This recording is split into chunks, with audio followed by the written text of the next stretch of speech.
हे श्रोतागण, सनातन धर्म में पितृविसर्जन का अत्यंत महत्व है। ऐसा माना जाता है कि हमारे पूर्वज केवल नाम और स्मृति में ही जीवित नहीं रहते, बल्कि उनके आशीर्वाद और कृपा से ही हमारा जीवन संपूर्ण होता है। हम जिस अन्न का एक एक दाना खाते हैं, जिस छत के नीचे रहते हैं और जिस संस्कार के साथ जीवन जीते हैं, उसमें पितरों का ही योगदान है। इसलिए जब हम पितृविसर्जन और तर्पण करते हैं, तो वास्तव में यह हमारे पूर्वजों के प्रति कृतज्ञता की अभिव्यक्ति होती है। शास्त्रों में कहा गया है कि जो व्यक्ति पितरों का श्राद्ध और तर्पण करता है, उसके घर में कभी अन्न और धन की कमी नहीं रहती। वहीं जो इस कर्तव्य की उपेक्षा करता है, उसके जीवन में पितृदोष उत्पन्न होता है और उसके घर में अशांति और क्लेश बना रहता है। कथा आती है कि प्राचीन काल में एक ब्राह्मण था, नाम था विश्वनाथ। वह अत्यंत धार्मिक और तपस्वी था, परंतु उसने कभी पितरों का तर्पण नहीं किया। उसे लगता था कि केवल देवी देवताओं की पूजा ही सब कुछ है। समय बीता और धीरे धीरे उसके घर में अन्न की कमी होने लगी। संतानें बीमार पड़ने लगीं और परिवार में कलह बढ़ गई। एक दिन वह बहुत दुखी होकर वन चला गया और वहां उसने एक वृद्ध साधु को देखा। साधु ने कहा, पुत्र, तुमने देवताओं की पूजा तो की, पर अपने पितरों का तर्पण नहीं किया। देवता तभी प्रसन्न होते हैं जब पितर प्रसन्न हों। जैसे वृक्ष की जड़ को जल देना आवश्यक है, वैसे ही पितरों की सेवा करना आवश्यक है। बिना जड़ के वृक्ष हरा भरा नहीं रह सकता। ये सुनकर विश्वनाथ की आंखें खुल गईं। उसने उसी दिन संकल्प लिया और अगले पितृपक्ष में अपने पितरों का तर्पण किया।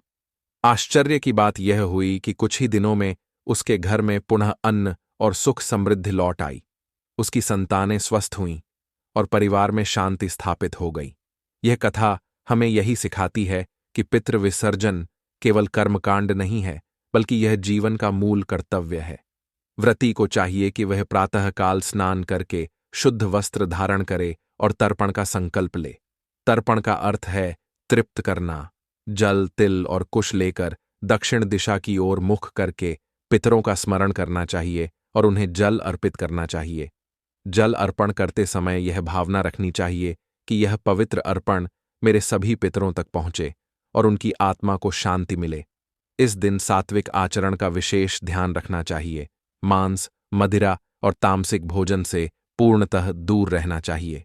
पितरों के नाम से अन्नदान करना, ब्राह्मण या निर्धन व्यक्ति को भोजन कराना और कन्याओं का सम्मान करना अत्यंत पुण्यकारी है।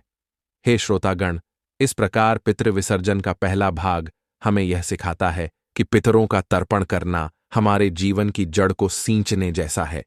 जैसे बिना जल के वृक्ष सूख जाता है, वैसे ही बिना पितृ तर्पण के जीवन में क्लेश और दुख बढ़ते हैं। अब अगले भाग में हम जानेंगे कि पितृ विसर्जन का संपूर्ण विधान कैसे किया जाए, तर्पण में कौन सी सामग्री आवश्यक होती है और किन नियमों का पालन करना चाहिए।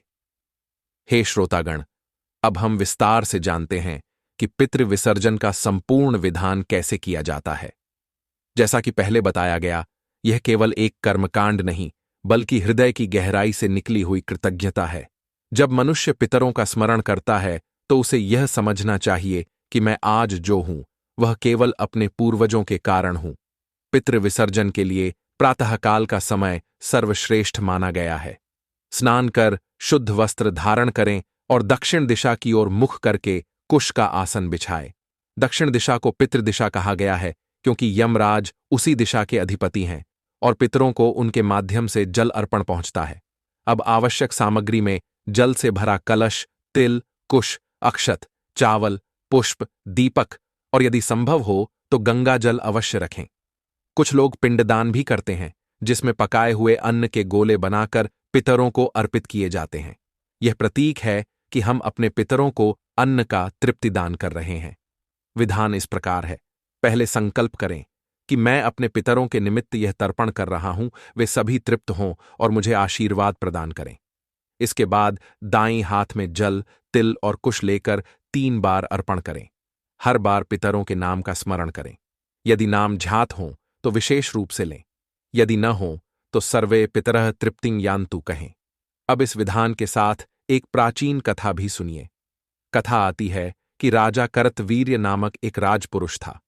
उसने अपने जीवन में अनेक यज्ञ और हवन किए, परंतु पितरों का तर्पण कभी नहीं किया।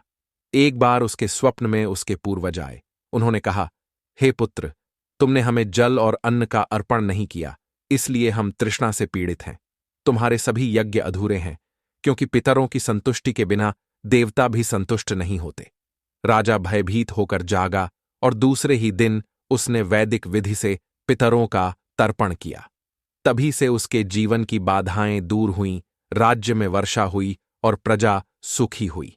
इस कथा से हमें यह शिक्षा मिलती है कि चाहे मनुष्य कितना भी दान पुण्य कर ले, यदि पितरों का स्मरण और तर्पण नहीं करता तो उसके सभी कार्य अधूरे माने जाते हैं। व्रती को चाहिए कि तर्पण के बाद ब्राह्मण और निर्धन जनों को भोजन कराए और पितरों की प्रिय वस्तुएं अर्पित करे। तर्पण करते समय यह भाव होना चाहिए कि जैसे एक पुत्र अपने माता पिता को प्रेम से अन्न खिलाता है, वैसे ही मैं अपने पूर्वजों को यह अर्पण कर रहा हूं। हे श्रोतागण, इस प्रकार तर्पण का विधान पूरा होता है। अब अगले भाग में हम सुनेंगे कि पितृ विसर्जन के दिन दान और सेवा का क्या महत्व है, कौन सी वस्तुएं दान करनी चाहिए और यह हमारे जीवन में किस प्रकार पुण्य फल प्रदान करता है। हे श्रोतागण, पितृ विसर्जन के दिन केवल तर्पण करना ही नहीं, बल्कि दान और सेवा का भी अत्यधिक महत्व है। शास्त्रों में कहा गया है कि पितरों की आत्मा तभी पूर्ण रूप से संतुष्ट होती है जब उनकी स्मृति में दूसरों को भोजन कराया जाए और दान दिया जाए। दान केवल वस्तुओं का नहीं होता, बल्कि अपने भाव और विनम्रता का दान भी उतना ही आवश्यक है। इस दिन अन्नदान को सबसे श्रेष्ठ माना गया है। अन्न ही जीवन का आधार है, और जब हम अन्न का दान करते हैं तो यह मानो जीवन का दान होता है। पितरों के नाम से ब्राह्मण, साधु, गरीब और जरूरतमंदों को भोजन कराना विशेष पुण्यकारी है। इसके अतिरिक्त वस्त्र, फल, तिल, गुड़ और जलदान का भी विधान है। दान करते समय व्रती को यह भावना रखनी चाहिए कि यह सब मेरे पितरों तक पहुंचे और वे इस दान से प्रसन्न हों। अब एक कथा सुनिए जो दान के महत्व को स्पष्ट करती है। एक नगर में धर्मदास नामक एक व्यापारी रहता था। वह बड़ा धनवान था, किंतु अत्यंत कंजूस। उसने जीवन में कभी किसी को दान नहीं दिया और न ही पितरों का श्राद्ध किया। समय बीता और एक दिन वह बीमार होकर मृत्युशैया पर पड़ा। स्वप्न में उसने अपने पितरों को देखा जो उससे कह रहे थे, पुत्र, तूने जीवन भर केवल धन एकत्र किया, परंतु हमारे लिए कभी एक दाना अर्पित नहीं किया। तूने न तर्पण किया न दान दिया, इसलिए तेरे पुण्य क्षीण हो गए हैं। यह सुनकर धर्मदास भयभीत हो उठा। अगले दिन उसने अपने पुत्रों को बुलाकर कहा, मेरी मृत्यु के बाद अवश्य ही पितृ विसर्जन करना और पितरों के नाम से दान देना, यही मेरी अंतिम इच्छा है। उसके पुत्रों ने पिता की इच्छा का पालन किया। पितरों के नाम से अन्नदान और वस्त्रदान किया, ब्राह्मणों को भोजन कराया और जरूरतमंदों की सेवा की। आश्चर्य की बात यह हुई कि इसके बाद धर्मदास के स्वप्न में उसके पितर आए और बोले, अब हमें तृप्ति मिली है और तुम्हारा कुल भी पितृदोष से मुक्त हो गया है। हे श्रोतागण, यह कथा हमें सिखाती है कि दान और सेवा केवल परलोक में ही फल नहीं देते, बल्कि इस लोक में भी घर परिवार में शांति और समृद्धि लाते हैं। इस दिन किसी भी प्रकार का अहंकार, क्रोध या अपशब्द बोलना वर्जित है, क्योंकि यह दिन आत्मसंयम का है। व्रती को चाहिए कि दान देते समय कभी दिखावा न करे, बल्कि पूर्ण श्रद्धा और भक्ति से दे। पितरों को प्रिय वस्तुएं जैसे तिल, कुश, दूध, दही, शहद और घी का दान करना विशेष पुण्यकारी है। हे श्रोतागण, पितृ विसर्जन का यह तीसरा भाग हमें यही शिक्षा देता है कि तर्पण के साथ दान और सेवा का संगम होना चाहिए। तभी पितरों की आत्मा तृप्त होती है और हमें उनके आशीर्वाद की प्राप्ति होती है।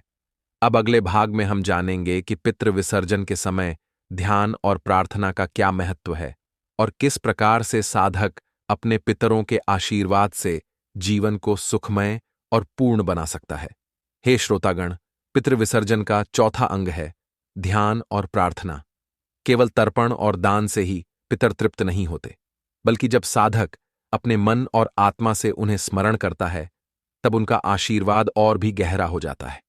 ध्यान का अर्थ है अपने भीतर पितरों की छवि को बसाना, और प्रार्थना का अर्थ है उनसे संवाद करना।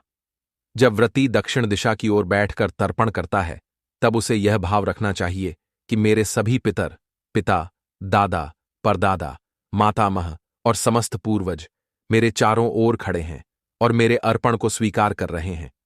उस समय आंखें बंद कर गहरी सांस लेकर पितरों का स्मरण करें, उनके द्वारा दिए गए संस्कारों को याद करें, उनके उपदेशों को याद करें और यह भावना रखें कि उनके आशीर्वाद से ही आज मेरा जीवन संभव है।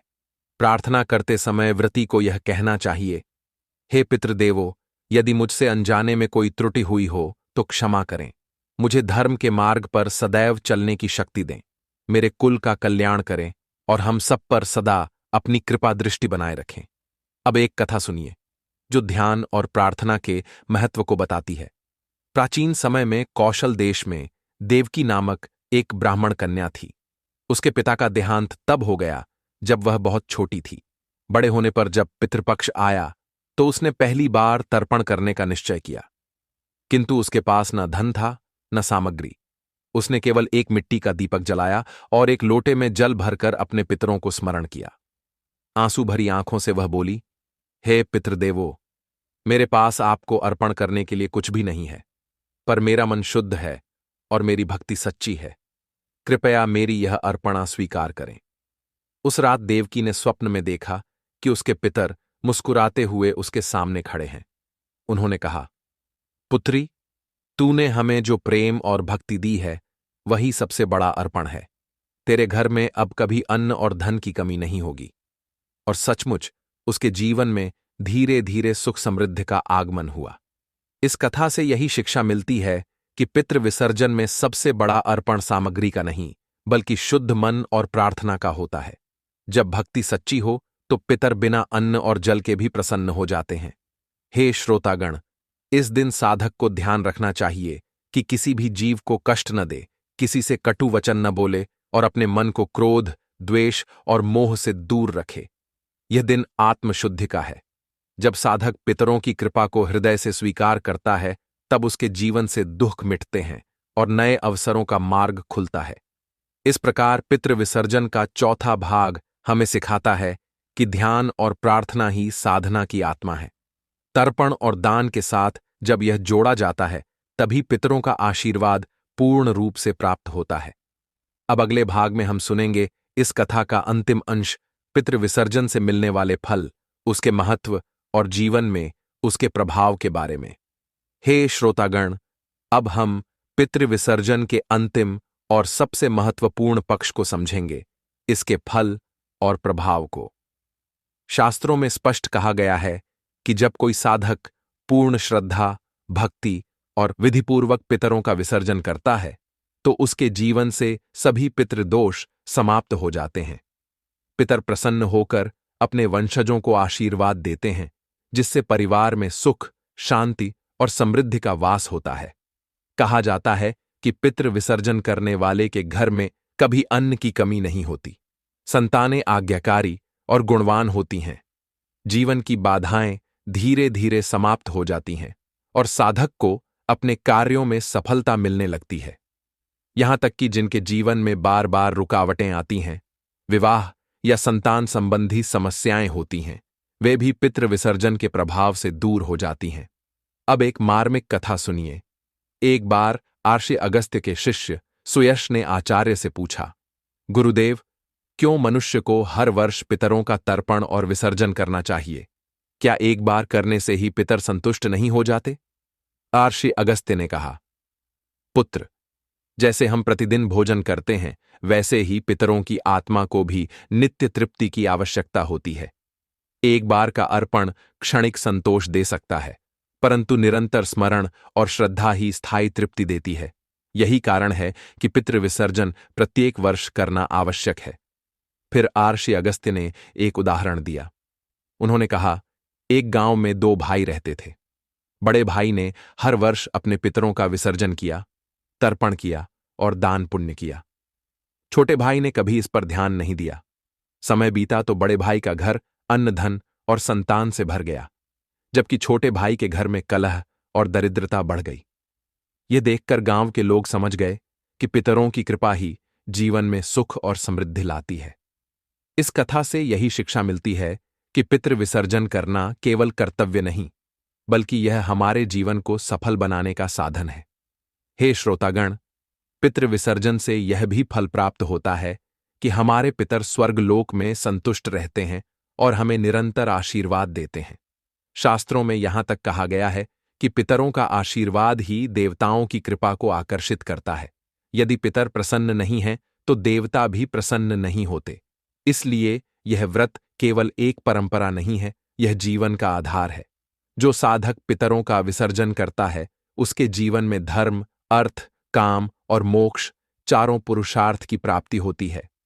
हे श्रोतागण, इस प्रकार पितृ विसर्जन की कथा और इसका महात्म्य हमने 5 भागों में सुना।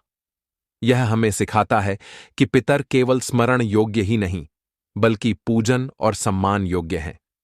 जब हम उनका आदर करते हैं, तो वास्तव में हम अपने